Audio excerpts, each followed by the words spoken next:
Greetings, geeks and geekorellas. It is me. I am back. Point A.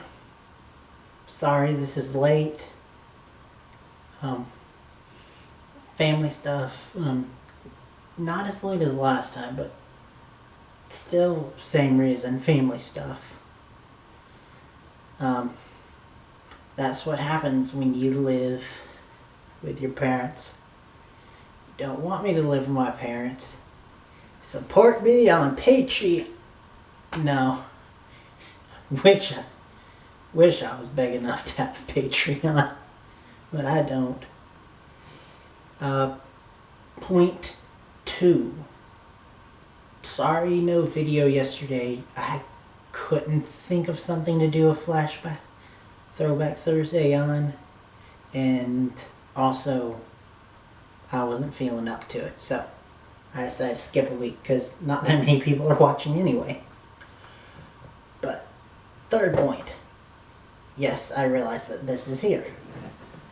This is my flyer. I have notes on here because this episode needed notes and I need to have notes to call back on. Otherwise I'll be going forever. Also, sadly, that means that Torbjorn there was in the back behind it. But anyway, with all that housekeeping done, let's actually start it. Oh boy, like I said with the notes, this was a big episode. A lot of stuff happened. It was Christmas in August for some reason. We start off with Elf Nicole. Nicole is in an elf suit. Apparently the department's does the whole Santa thing. Natalie dresses up as Santa, and Nicole is supposed to dress up as an elf.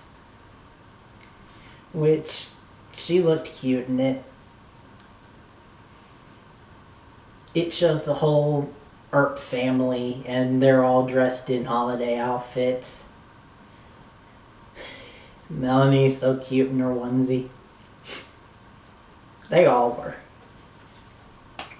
We flash over to the Santa stuff, and we see a couple kids get lost in the trees and go missing. One of them keeps calling Santa, and it's really bullshit.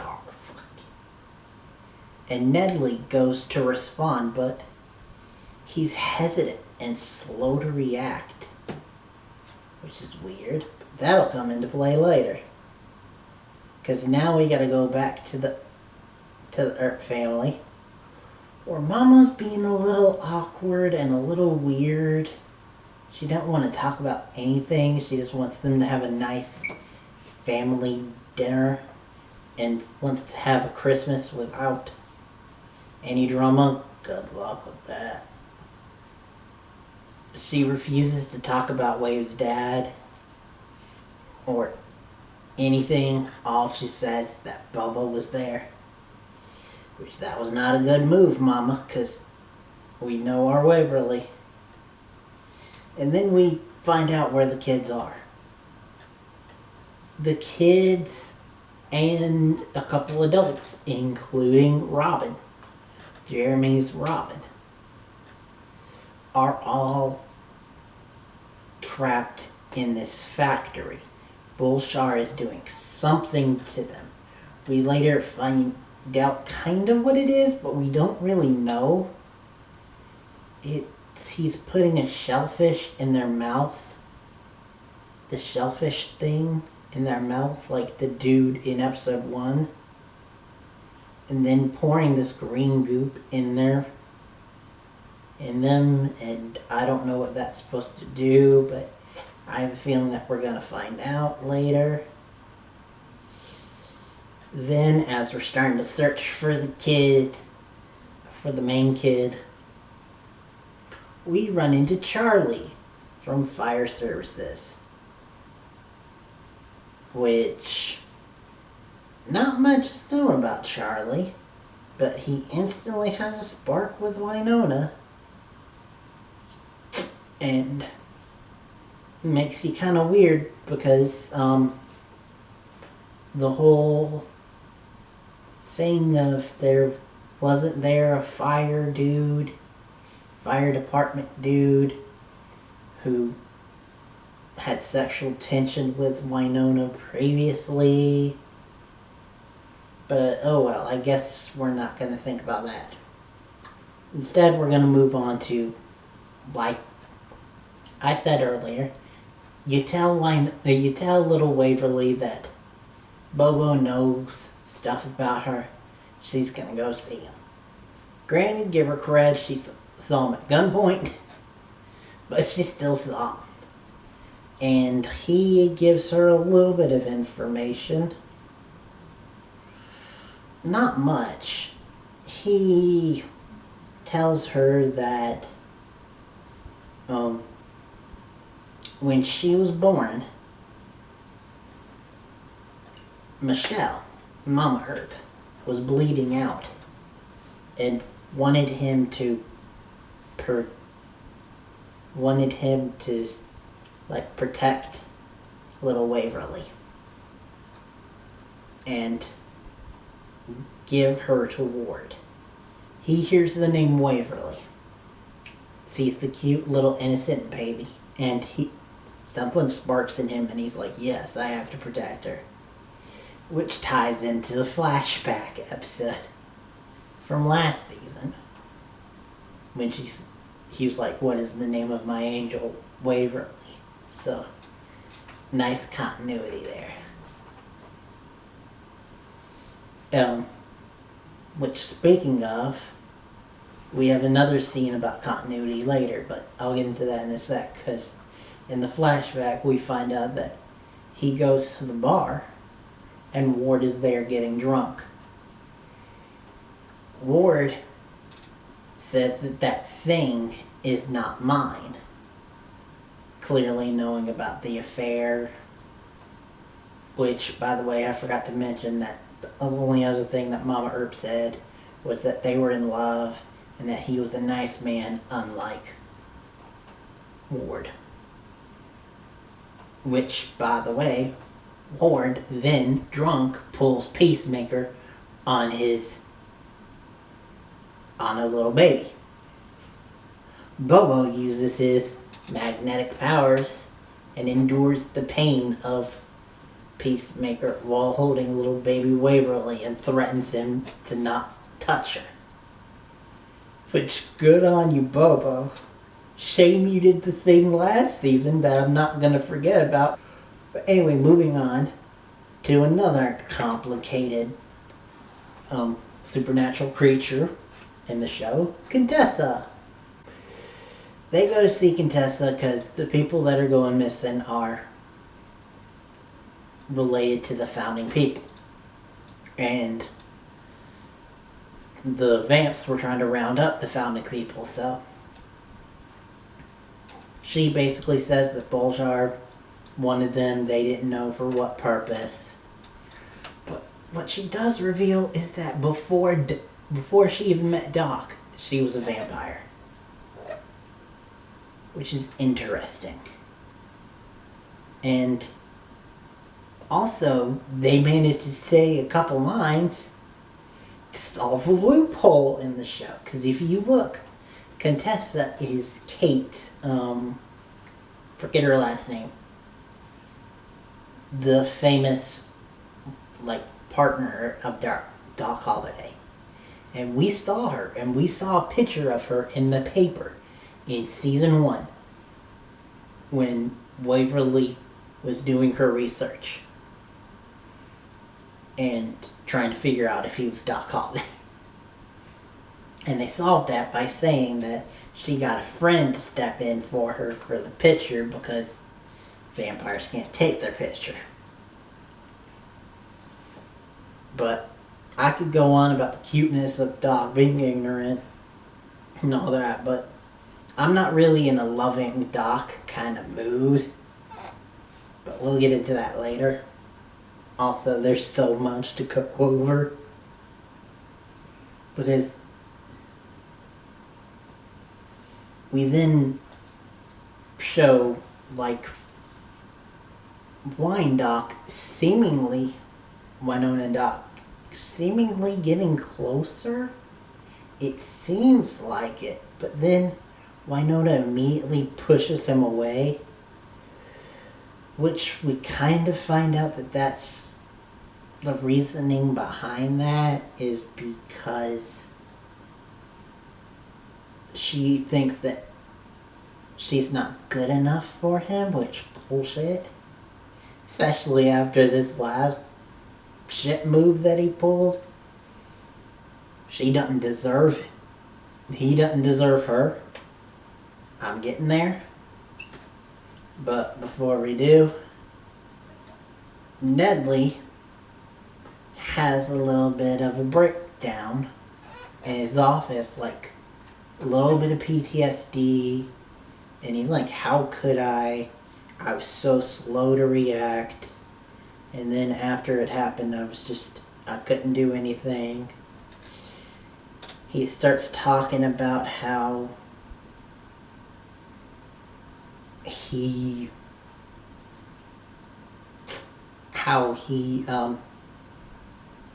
like can't get over this whole this whole like supernatural stuff, and how can they go from knowing the supernatural to just acting like life is normal. And apparently life is normal for Nedley is to marathon a season of Pretty Little Liars. Which I love that Randy Nedley is a Pretty Little Liars fan. But anyway, we then go back to Wynonna and Charlie. Wynonna, who's being curt with Doc, and they've got multiple factories that they think that the people can be at. And they split their ways, but after splitting, Charlie intervenes, and she's like, okay, you can come with me. And the two of them save the factory full of kids.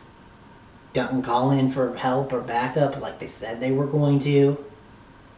But it is, I like it and I don't like it at the same time, but I think the main reason why I don't like it is because I'm a Wynonna fan.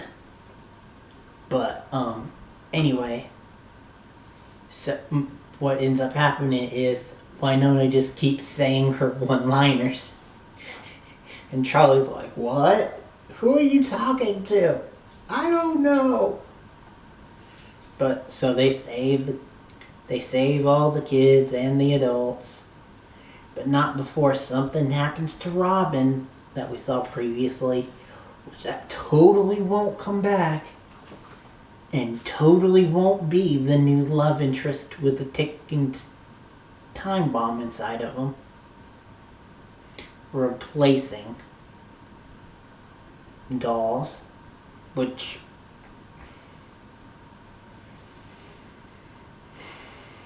they are so retreading with several stuff in this episode. But anyway, we gotta move on. After they save everyone and everyone is free, Robin and a very nervous, very cute, kind of timid Jeremy kiss for the first time. And it's like, yay. And also, if that doesn't hit you in the feels enough, Robin asks him to come to family dinner for Christmas. And Jeremy says no, he wants to spend it with his family. The team. Aww. Sorry about that. Technical difficulties. Things seem nice with Jeremy and Robin. And then we get the bomb drop of Nedley is retiring.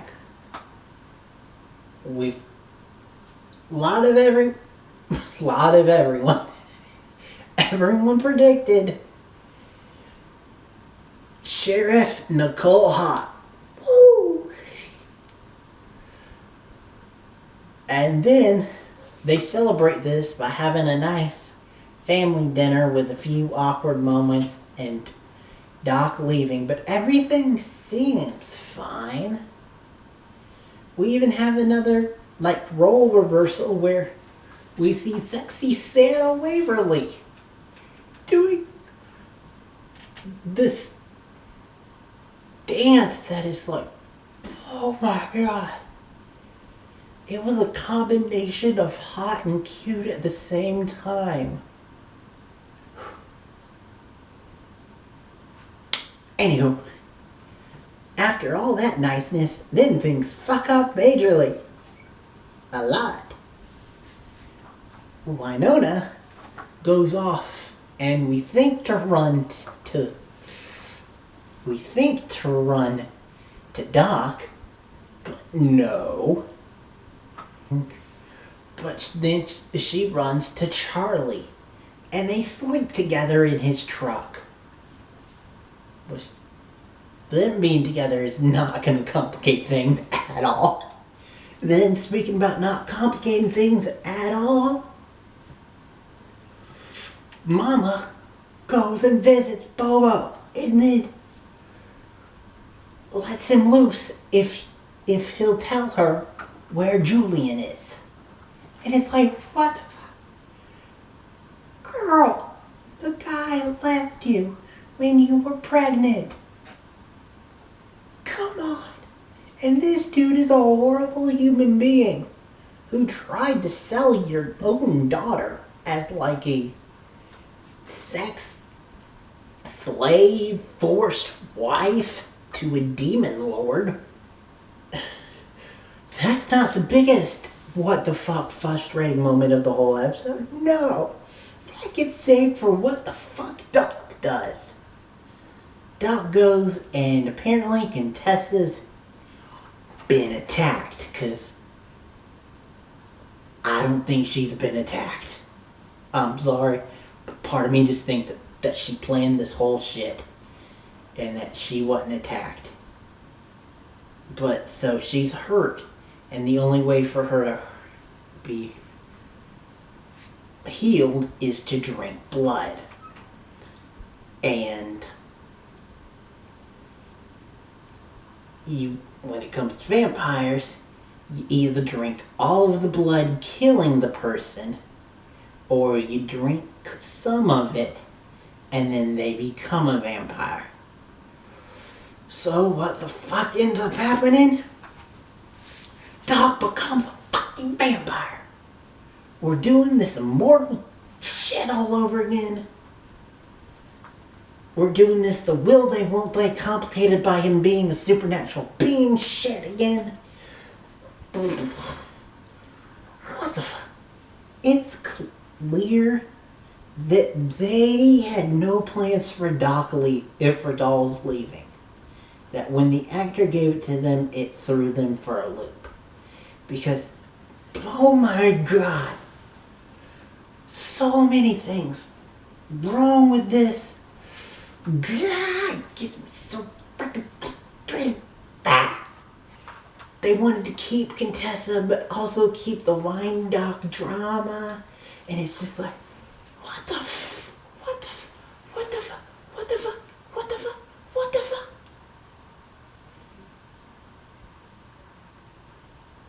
Before else, just completely stop talking full sentences.